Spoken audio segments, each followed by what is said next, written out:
Back at the War Memorial, Dan Duva with Eric Neilson, Syracuse Crunch forward, who is thinking about a career in modeling, apparently. Eric, a lot of news and some national coverage of your billboard the last couple of days here. How did that come about? Good question. I'm still not 100% sure. I know I signed up for a billboard, but I didn't know I was signing up for one that was going to look like that.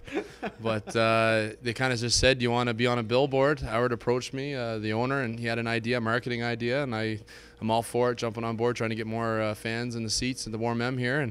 And he said, "Well, you're going to have to take a picture." And I said, "Okay." And didn't really elaborate on that, so I show up at this modeling. It was official. It was a modeling studio, picture studio where they take professional pictures, and I got all of my gear and got on top of that net and had the phone in my hand and started making poses at the camera. And next thing you know, I'm on a bulletin board with "Call for a Good Time" with my sexy face on, I guess. That's what they call it. Yeah, well, you seem to be a natural. Are you comfortable with doing that? You know what? I got to give those models out there my hat off to them. Tip my hat to them, because it wasn't easy. It was hard. It was hot in there and all my gear, and I was sweating. And he's asking you to hold a certain position, and you're trying to hold that and make a face, and you're trying to look at the camera, and you got about 7 things on the go at once, and you got to hold it for about 15 minutes. But it was challenging, but it was fun. It was a good opportunity for me to get in there and see that. And the boys are having fun with it, I know, and I'm having fun with it and getting some good feedback. Well, it seems to me that if this team had to vote on which player might be best suited to be on a billboard or do a number of the other things that you do, I think Eric Neilson is the name that often comes to mind. Why is that? That's a really good question, too. I don't know the answer to that. I mean, I just love being around this game, and there's so much energy. I feed off the guys in the room and the team that I'm around or I'm with.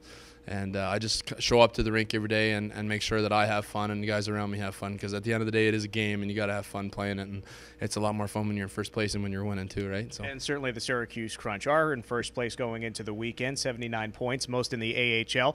And at the same time, you go into the weekend without the team's best scorer, the league's best scorer in Tyler Johnson, and he'll become the 11th player to play for the Lightning and the Crunch this year, and it'll be his first game in the NHL when the Lightning play the Islanders tonight. That's pretty cool, and another guy from this roster who gets the promotion. It's so nice to see. I mean, Tampa is struggling this year. They're currently out of playoffs, so for them to call up guys that have been in the organization, that won it last year in Norfolk, they know how it takes to win at this level.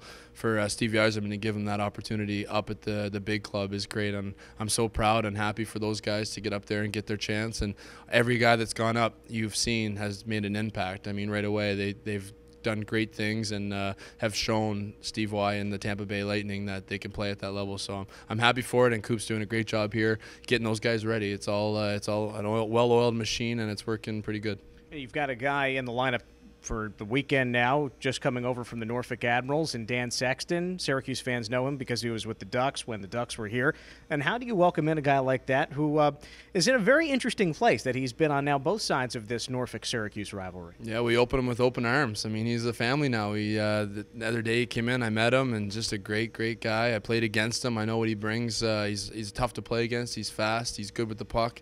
He reminds me a lot of a Tyler Johnson, really. So if we lose Tyler for the weekend, I'm glad we have Dan coming stepping in to fill that void, and we're happy to have him here, and we're excited to have him on the squad. And it's another matchup between Syracuse and Norfolk this weekend, and then it's Saturday against the Albany Devils. So for you, how does number 29 prepare for this weekend, knowing that you've got a certain type of rivalry, a unique rivalry with Norfolk on Friday?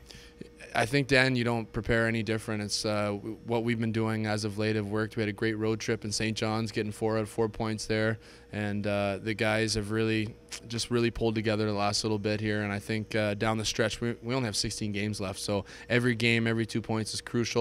You prepare no different from this weekend than you would any other game. So we're excited, we're ready. We had a good week of practice, and against Norfolk, it's going to be a big game. So guys are going to automatically be up for that. And you look at Albany; they're fighting for a playoff spot right now. So a couple good games at the War Mem this weekend for sure. That's right. Friday against the Admirals and Saturday against the Devils. Eric Neilson, thanks for your time. Best of luck. All right, Dees, thank you very much. Appreciate it. With Eric Neilson, I'm Dan Duva.